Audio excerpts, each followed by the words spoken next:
ছিল না তখন আল্লাহ রাব্বুল আলামিন ছিলেন, আবার যখন কিছু থাকবে না তখন আল্লাহ পাক থাকবেন। কুল্লু মান আলাইহা ফান ওয়া ইয়াবকা ওয়াজহু রাব্বিকা যুল জালালি ওয়াল ইকরাম। সমস্ত কিছু ফানা হয়ে যাবে, শুধুমাত্র আল্লাহ রাব্বুল আলামিনের সত্তা জাত এটা বাকি থাকবে। তার মানে আল্লাহ পাকই শুরু, আল্লাহ পাকই শেষ। আল্লাহর কোনো শুরু নাই, আল্লাহর কোনো শেষ নাই। এখন কেউ যদি প্রশ্ন করে যে আল্লাহ সব কিছু সৃষ্টি করেছেন, তাহলে আল্লাহকে কে সৃষ্টি করলো? নাউজুবিল্লাহ। তো তখন আমরা বলবো যে যদি কেউ আল্লাহকে সৃষ্টি করতো তাহলে তো সেই সৃষ্টিকর্তা হয়ে যেত, তাই নয় কি? এইভাবে এক এক করে যদি আমরা পিছনের দিকে যেতে থাকি তাহলে একটা পর্যায়ে গিয়ে তো আমাদেরকে থামতে হবে। তো আমরা যেখানে গিয়ে থামছেন সেটাই হচ্ছে আল্লাহ রাব্বুল আলামিন।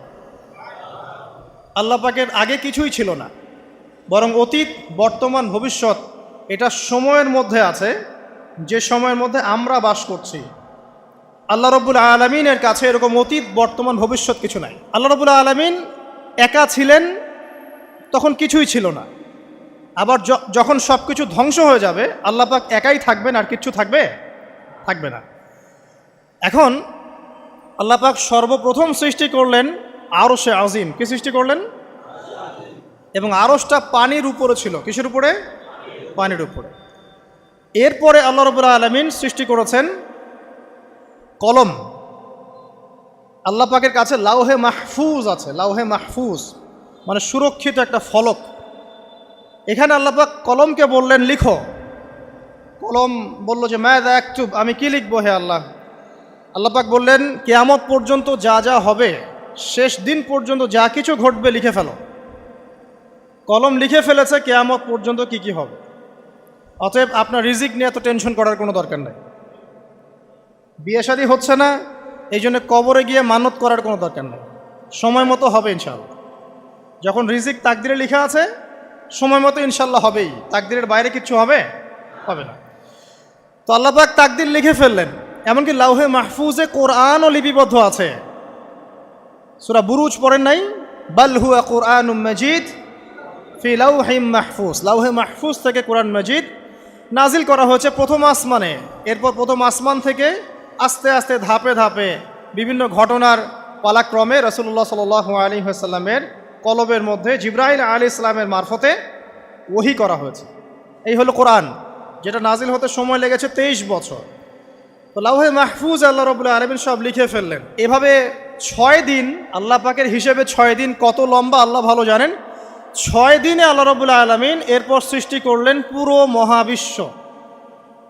পুরো মহাবিশ্ব বলতে আমি শুধু পৃথিবীর সৌরজগৎ বোঝাচ্ছি না।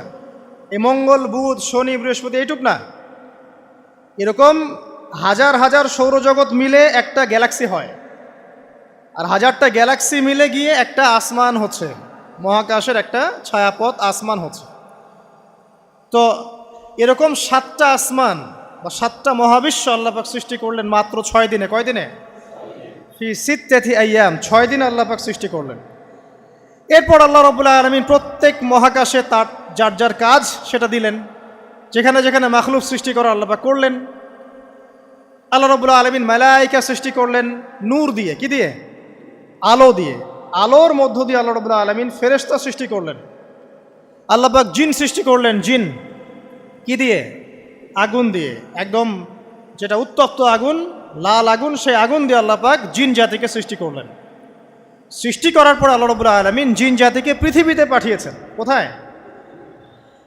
আর এখন মানুষ পৃথিবীতে যা করছে, জিন জাতীয় কিছুটা এরকমই কাজ করেছিল, বরং তার চেয়েও হয়তো বেশি করেছিল। পৃথিবীতে সে ফিতনার ফাসাদ সৃষ্টি করেছিল। এক পর্যায়ে আল্লাহ রাব্বুল আলামিন জিন জাতিকে ধ্বংস করে দিলেন। কিছু কিছু জিনকে আল্লাহ পাক অবশিষ্ট রাখলেন, যেগুলো পাহাড়ে, পর্বতে, বিভিন্ন জায়গায়, সমুদ্রে আশ্রয় নিল। পাহাড়ি এলাকাগুলোতে জিন থাকে, গভীর সমুদ্রে জিন থাকে, হ্যাঁ, জঙ্গলে জিন থাকে। এরকম কিছু জায়গা আছে, এগুলোর মধ্যে জিনরা থাকে। তো ওদেরকে ডিস্টার্ব করতে গেলে সমস্যা, আপনাকে ধরে ফেলবে। আর যদি প্রতিদিন সকাল সন্ধ্যার জিকির আজগার ঠিকঠাক মতো না করেন, কোরআন তেলাওয়াত ঠিকঠাক মতো না করেন, নামাজি না হন, আর পবিত্র না থাকেন, তাহলে জিন ধরার সম্ভাবনা বেশি।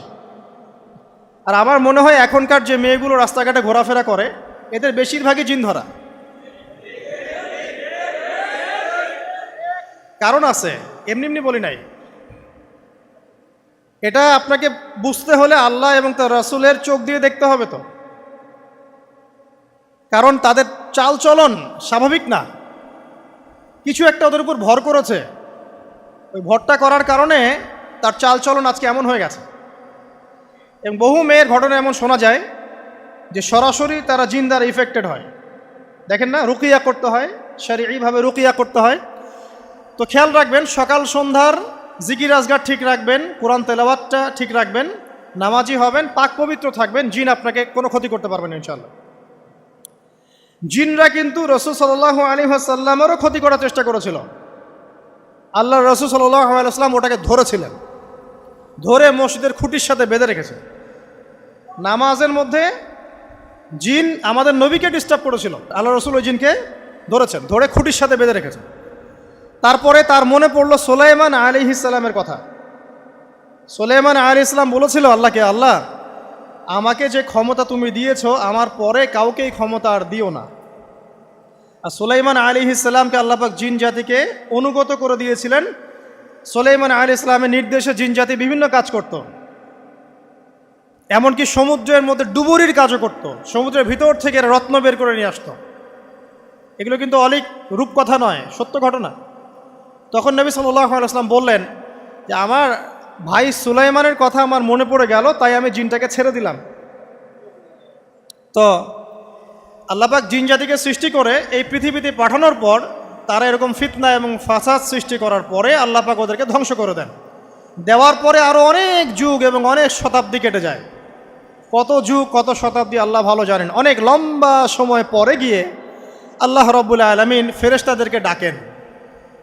কাদেরকে ডাকেন?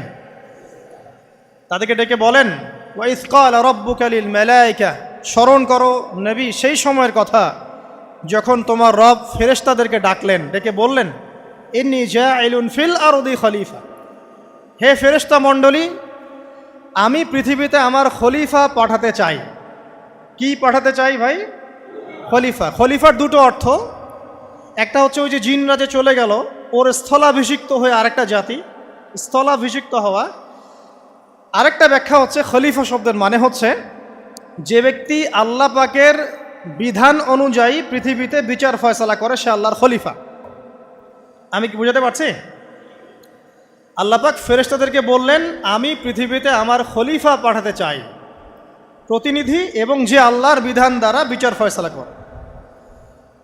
তখন ফেরেশতারা বলছেন, ক্বালু, ফেরেশতারা বলছেন, আতাজআলু ফিহা মান ইউফসিদু ফিহা ওয়া ইয়াসফিকুদ দিমা, হে আল্লাহ, আপনি কি এমন কোন সৃষ্টিকে আবার পৃথিবীতে পাঠাতে চান যে পৃথিবীতে গিয়ে ফিতনা ফাসাদ সৃষ্টি করবে অথবা রক্তপাত ঘটাবে? ফেরেশতারা এই কথা কিভাবে বলতে পারলো? হ্যাঁ, জিন জাতির অভিজ্ঞতার আলোতে। ঠিক আছে? তখন আল্লাহ পাক বলছেন, ইন্নী আ'লামু মা লা তা'লামুন, দেখো আমি যা জানি তোমরা তা জানো না। মানে তারা ফিতনা ফাসাদ সৃষ্টি করতে পারে, কিন্তু আমার কিছু মুখলেস বান্দা থাকবে যারা এই পথে পা বাড়াবে না। আচ্ছা, এবার আল্লাহ রাব্বুল আলামিন আদম আলাইহিস সালামকে সৃষ্টি করলেন। আল্লাহ পাক নিজের হাত দিয়ে আদম আলাইহিস সালামকে সৃষ্টি করেছেন। সূরা সদের মধ্যে আল্লাহ পাক বলেছেন, দেখুন মহাবিশ্বের কোনো সৃষ্টির ব্যাপারে বলা হয়নি যে খলাকতু বিয়াদাই, আমি নিজ হাতে তাকে সৃষ্টি করেছি। শুধুমাত্র আদম আলাইহিস সালাম, আমাদের পিতার ক্ষেত্রে বলা হয়েছে খলাকতু বিয়াদাই, আমি নিজ হাতে তাকে সৃষ্টি করেছি। কত সম্মান, কত ভালোবাসা, তাই না? এবার আল্লাহ রাব্বুল আলামিন আদম আলাইহিস সালামকে সমস্ত নাম শিক্ষা দিলেন। সমস্ত নাম মানে কি? ওয়াল্লামা আদামাল আসমাআ কুল্লাহা, আল্লাহ পাক বলছেন এরপর আমি আদম আলাইহিস সালামকে মহাবিশ্বের যত জ্ঞান আছে সমস্ত নাম শিক্ষা দিয়ে দিলাম। সুবহানাল্লাহ। যেই জ্ঞান ফেরেশতাদেরও ছিল না, যেই জ্ঞান ইবলিসেরও ছিল না। ইবলিস কিন্তু অনেক জ্ঞানী ছিল, অনেক বড় আবেদ ছিল, সে দীর্ঘদিন আল্লাহর ইবাদত করেছে, কিন্তু এই জ্ঞান কিন্তু তারও ছিল না, ফেরেশতাদেরও ছিল না। সুম্মা আরাদাহুম আলাল মালাইকা, এরপর আল্লাহ রাব্বুল আলামিন আদম আলাইহিস সালামকে